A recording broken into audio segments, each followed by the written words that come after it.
చూడండి, ఫిబ్రవరిలో fighter jets చూసాం, మార్చ్లో మిసైల్ స్ట్రైక్స్ జరిగాయి, ఏప్రిల్లో సీజ్ ఫైర్ వచ్చింది, మేలో నెగోషియేషన్స్ జరిగాయి, జూన్లో పీస్ ఈజ్ నియర్ అన్నారు, జూలై వచ్చేసరికి సీజ్ ఫైర్ ఈజ్ ఓవర్ అని ప్రకటించారు. అంటే లాస్ట్ 5 to 6 months క్యాలెండర్ని ఒకసారి చూస్తే Donald Trump foreign policy implement చేస్తున్నట్టు కాకుండా ఒక నెట్ఫ్లిక్స్ సిరీస్ రన్ చేస్తున్నట్టు అనిపిస్తుంది. ఒక నెల వార్, తర్వాత పీస్, మళ్ళీ వార్, మళ్ళీ పీస్, ఇలా ఈ కథ కొనసాగుతూనే ఉంది. ఇక ఇదంతా జరుగుతున్న టైంలో కొన్నిసార్లు ఆయిల్ ప్రైసెస్ పైకి వెళ్తున్నాయి, కొన్నిసార్లు కిందకు వస్తున్నాయి. స్టాక్ మార్కెట్ కూడా అలాగే పైకి కిందకి, మరీ పైకి మరీ కిందకి. ఇవన్నీ చూసిన తర్వాత చాలామందికి డొనాల్డ్ ట్రంప్ అంటే మూడ్ని బట్టి డెసిషన్స్ తీసుకునే వ్యక్తి అనిపిస్తుంది. కానీ మీరు కూడా అలా అనుకుంటే మీరు తప్పు చేస్తున్నారు. ఎందుకంటే డొనాల్డ్ ట్రంప్ తీసుకునే ప్రతి డెసిషన్ చాలా క్యాల్కులేటెడ్గా ఉంటుంది. ప్రతి డెసిషన్ వెనుక ఒక ప్రాపర్ స్ట్రాటజీ ఉంటుంది. ఆ స్ట్రాటజీలో ఉన్న ఒక ప్యాటర్న్ని ఈరోజు నేను మీతో షేర్ చేయబోతున్నాను. ఈ ప్యాటర్న్ కేవలం న్యూస్ హెడ్లైన్స్ చూస్తే మీకు అర్థం అవ్వదు. దాని వెనుక ఉన్న అసలు లాజిక్ని అర్థం చేసుకోవాలంటే కొంచెం డీప్గా వెళ్ళాల్సి ఉంటుంది. అల్టిమేట్లీ ఈ వీడియో కంప్లీట్ అయ్యేసరికి డొనాల్డ్ ట్రంప్ ఇలా ఎందుకు చేస్తున్నారు, ముఖ్యంగా ఇరాన్ వార్ విషయంలో ఈ వొలాటిలిటీని ఎందుకు కొనసాగించాలని చూస్తున్నారు అనేది మీకు పూర్తిగా అర్థమవుతుంది. ఇంకో ఇంట్రెస్టింగ్ విషయం ఏంటంటే డొనాల్డ్ ట్రంప్కి ఉన్న ఈ షార్ట్ మైండ్ సెట్ వెనుక ఆయన గ్రాండ్ ఫాదర్ రోల్ కూడా చాలా పెద్దది. ఆయన గురించి మీడియాలో చాలా తక్కువగా మాట్లాడతారు. ఆయన గురించి కొన్ని విషయాలు తెలుసుకున్న తర్వాత డొనాల్డ్ ట్రంప్ ఇలా ఎందుకు ఆలోచిస్తారో కూడా మీకు అర్థమవుతుంది. So let's begin. ఇప్పుడు డొనాల్డ్ ట్రంప్ ప్రస్తుతం చేస్తున్న ప్రతి పని వెనుక 2 మెయిన్ రీజన్స్ ఉన్నాయి. ఆ రెండు కూడా నేరుగా క్రూడ్ ఆయిల్తో సంబంధం కలిగి ఉన్నవి. అంటే ఆయన అల్టిమేట్ గోల్ ఏంటంటే క్రూడ్ ఆయిల్ ప్రైస్ని పెంచడం. కానీ ఇక్కడ ఒక ప్రాబ్లం ఉంది. క్రూడ్ ఆయిల్ ప్రైసెస్ పెరిగితే ప్రపంచంలోని మిగతా దేశాలకే కాదు అమెరికాకి కూడా నష్టం జరుగుతుంది. ఎందుకంటే క్రూడ్ ఆయిల్ ప్రైసెస్ పెరిగితే ట్రాన్స్పోర్టేషన్ కాస్ట్ పెరుగుతుంది. ట్రాన్స్పోర్టేషన్ కాస్ట్ పెరిగితే దాదాపు ప్రతి వస్తువు కాస్ట్ కూడా పెరుగుతుంది. అంతేకాదు పెట్రోలియంతో పెయింట్స్, ఫర్టిలైజర్స్, షాంపూ ఇంకా వేలాది ప్రోడక్ట్స్ తయారవుతాయి. అంటే ఆయిల్ ప్రైసెస్ పెరిగితే దాదాపు అన్ని వస్తువుల ప్రైసెస్ కూడా పెరుగుతాయి. దీనివల్ల అమెరికా కూడా నష్టపోతుంది. ఇది నిజమే. కానీ ఇక్కడ డొనాల్డ్ ట్రంప్ చేసిన ఫైనాన్షియల్ క్యాల్కులేషన్ చాలా ఇంట్రెస్టింగ్గా ఉంటుంది. ఆయన క్యాల్కులేషన్ ప్రకారం దీనివల్ల అమెరికాకి ఎంత నష్టం వచ్చినా దానికంటే ఎక్కువ బెనిఫిట్ వస్తుంది. అది ఎలా? మొత్తానికి 2 బెనిఫిట్స్ ఉన్నాయి. ఫస్ట్ బెనిఫిట్ డొనాల్డ్ ట్రంప్కి పర్సనల్గా వస్తుంది. సెకండ్ బెనిఫిట్ మొత్తం యునైటెడ్ స్టేట్స్కి వస్తుంది. ఫస్ట్ ట్రంప్కి పర్సనల్ బెనిఫిట్ ఎలా వస్తుందో చూద్దాం. అది అర్థం చేసుకునే ముందు ఈ క్లిప్ ఒకసారి చూడండి. The top 100 oil and gas companies in the world in March made about $30 million an hour according to the best estimate. ప్రపంచంలోని top 100 oil and gas companies Iran war కారణంగా ప్రతి గంటకు అదనంగా $30 million సంపాదిస్తున్నాయి. గమనించండి, ఇది కేవలం రెగ్యులర్ బిజినెస్ ప్రాఫిట్ కాదు, కేవలం ఎక్స్ట్రా ప్రాఫిట్. అది ఇరాన్ వార్ వల్ల మాత్రమే. గత కొన్ని నెలల్లో ఈ కంపెనీస్ ఎక్స్ట్రాగా $23 billion అంటే ఆల్మోస్ట్ 2,70,000 crores ఎక్స్ట్రా ప్రాఫిట్ సంపాదించాయి. అయితే ఈ బెనిఫిట్ ఎవరికి వెళ్ళింది? మోస్ట్ బెనిఫిట్ సౌదీ అరేబియాకి చెందిన ప్రపంచంలోని అతి పెద్ద ఆయిల్ కంపెనీ ఆరంకోకి వచ్చింది. ట్రంప్కి ఆరంకోతో కూడా కనెక్షన్ ఉంది. దాని గురించి కొంచెం తర్వాత మాట్లాడుకుందాం. దాని తర్వాత యుఎస్ఏకి చెందిన ఎగ్జాన్ మొబిల్, షెవ్రాన్, షెల్ ఇలాంటి పెద్ద ఆయిల్ కంపెనీస్ కూడా చాలా బెనిఫిట్ పొందుతున్నాయి. ఇది కంపెనీస్ సంగతి. ఇప్పుడు వాళ్ళ CEOs గురించి మాట్లాడితే యుఎస్లోని పెద్ద పెద్ద oil companies executives crude oil price పీక్కి వెళ్ళిన టైంలో వాళ్ళ కంపెనీ షేర్ ప్రైజెస్ కూడా ఆల్ టైమ్ హైలో ట్రేడ్ అవుతున్నాయి. అదే టైంలో వాళ్ళు దాదాపు 14,000 crores విలువైన తమ షేర్స్ని సెల్ చేసేశారు. అంటే వారి వల్ల వచ్చిన హై ప్రైసెస్ని ఉపయోగించుకొని భారీగా ప్రాఫిట్ బుక్ చేసుకున్నారు. ఇప్పుడు మీలో చాలా మందికి ఒక సందేహం రావచ్చు, సరే ఆయిల్ కంపెనీస్కి బెనిఫిట్ వచ్చింది కానీ దీనివల్ల డొనాల్డ్ ట్రంప్కి ఏం బెనిఫిట్, ఆయనకి ఏ ఆయిల్ కంపెనీ కూడా లేదు కదా అని. ఇక్కడే అసలు ట్విస్ట్ ఉంది. యుఎస్లో కూడా మన దగ్గరలానే ఒక రకంగా చందా ఇస్తే బిజినెస్ వస్తుంది అనే సిస్టమ్ ఉంది. కానీ ఒక చిన్న డిఫరెన్స్ ఉంది. అమెరికాలో కంపెనీస్ డైరెక్ట్గా పొలిటికల్ పార్టీస్కి ఫండింగ్ ఇవ్వలేవు.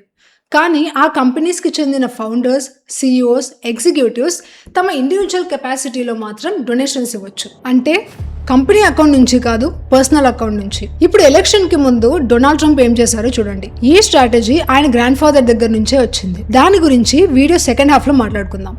ట్రంప్ ఏమనుకున్నారంటే రెగ్యులేషన్స్ ఎక్కువగా ఉన్న అదే టైంలో భారీ క్యాష్ ఫ్లో ఉన్న ఇండస్ట్రీస్ని టార్గెట్ చేయాలి.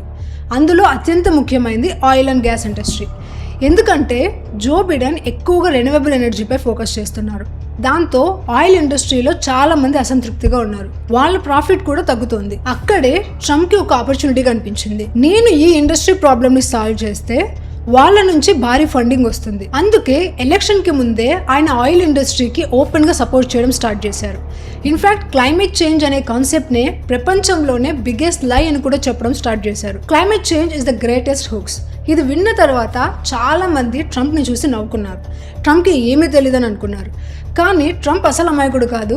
ఆయనకు తాను ఏం చేస్తున్నానో చాలా బాగా తెలుసు. ఆ ఇండస్ట్రీని సపోర్ట్ చేస్తే వాళ్ళ సపోర్ట్, ఫండింగ్ రెండూ వస్తాయని ఆయనకు ముందే తెలుసు. అందుకే తర్వాత జరిగింది చూసి మీరు అస్సలు ఆశ్చర్యపోవాల్సిన అవసరం లేదు. డొనాల్డ్ ట్రంప్ కి అత్యధిక పొలిటికల్ ఫండింగ్ ఈ ఆయిల్ ఇండస్ట్రీ నుంచే వచ్చింది. ఎగ్జాంపుల్, ప్రపంచంలోనే అతి పెద్ద ప్రైవేట్ ఆయిల్ కంపెనీస్ లో ఒకటైన కాంటినెంటల్ రిసోర్సెస్ ఫౌండర్ హెరాల్డ్ హమ్ ఆల్మోస్ట్ $20 బిలియన్ నెట్వర్త్ ఉన్న వ్యక్తి. ప్రస్తుతం ప్రపంచంలోని అత్యంత ధనవంతులలో ఒకరు.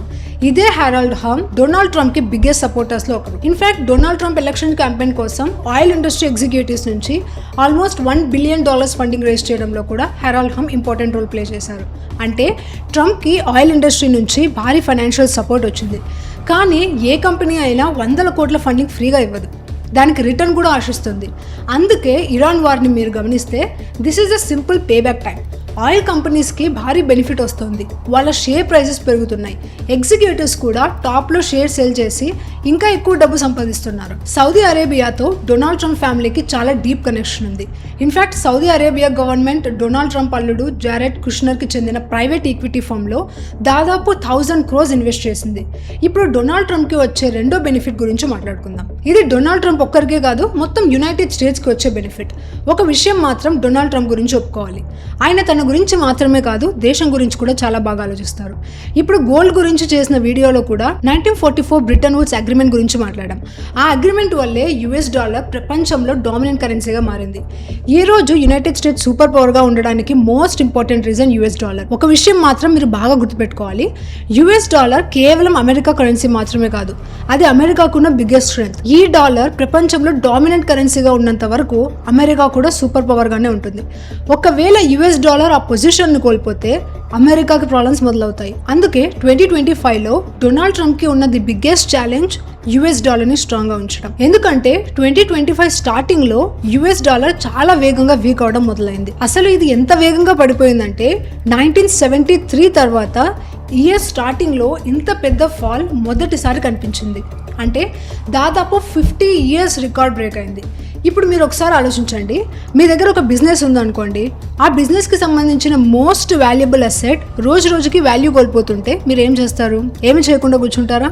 ఖచ్చితంగా కాదు. దాన్ని ఎలా సేవ్ చేయాలి, మళ్ళీ ఎలా స్ట్రాంగ్ చేయాలి అనే దాని గురించి ఆలోచిస్తారు. డొనాల్డ్ ట్రంప్ కూడా అదే చేశారు. ఇప్పుడు ఈ క్లిప్ ఒకసారి చూడండి.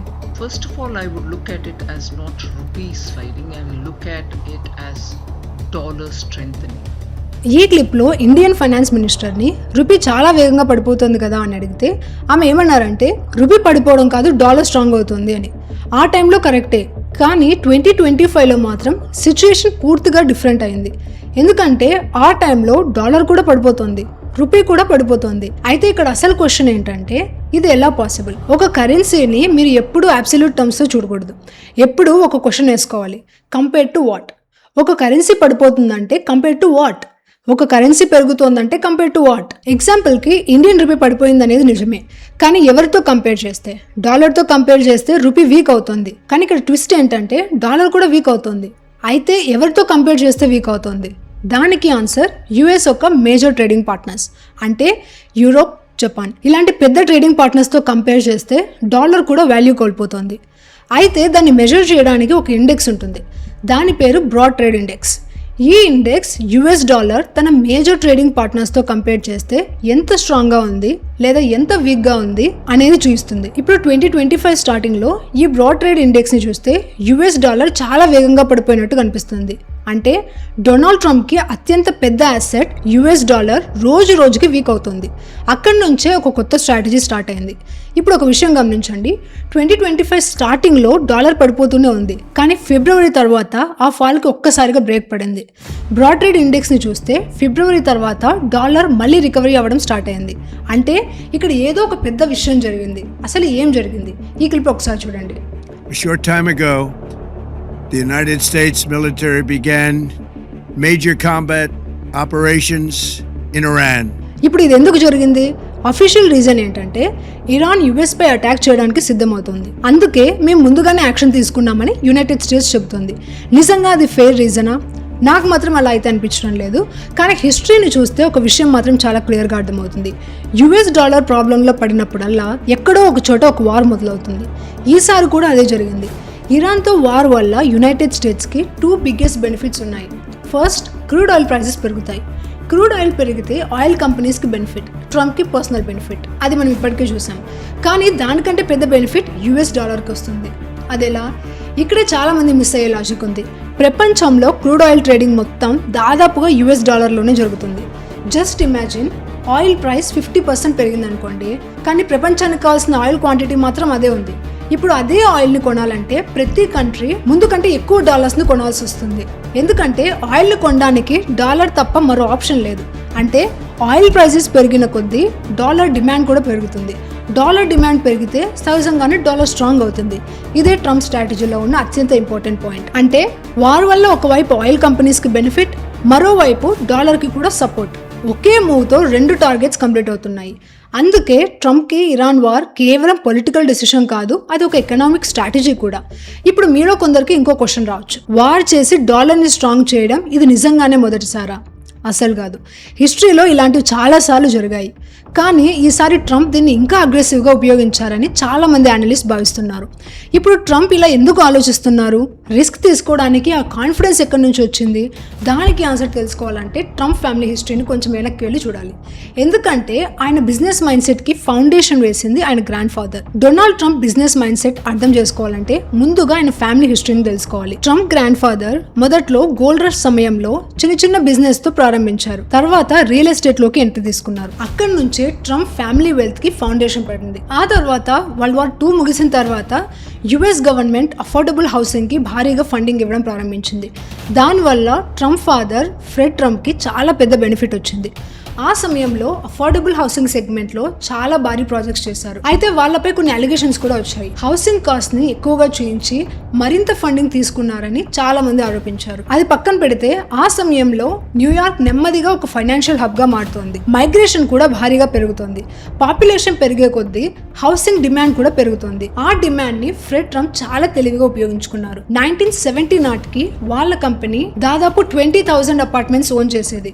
అంటే ట్రంప్ ఫ్యామిలీకి వచ్చిన వెల్త్ లో చాలా పెద్ద భాగం అక్కడి నుంచే వచ్చింది. డొనాల్డ్ ట్రంప్ చాలా సార్లు నాకు ఫాదర్ నుంచి కేవలం $1 మిలియన్ లోన్ మాత్రమే వచ్చింది అని చెప్తుంటారు. కానీ రికార్డ్స్ మాత్రం వేరే స్టోరీ చెప్తున్నాయి. వాస్తవానికి ఆయనకు ఫాదర్ నుంచి అరౌండ్ $400 మిలియన్ విలువైన సపోర్ట్ లభించింది. అంటే ఈ రోజు వాల్యూలో దాదాపు 4,000 crore రూపీస్. ఇక డొనాల్డ్ ట్రంప్ బిజినెస్ కెరియర్ గురించి మాట్లాడితే ఆయన ఫాదర్ లా కన్సిస్టెంట్ సక్సెస్ సాధించలేదు.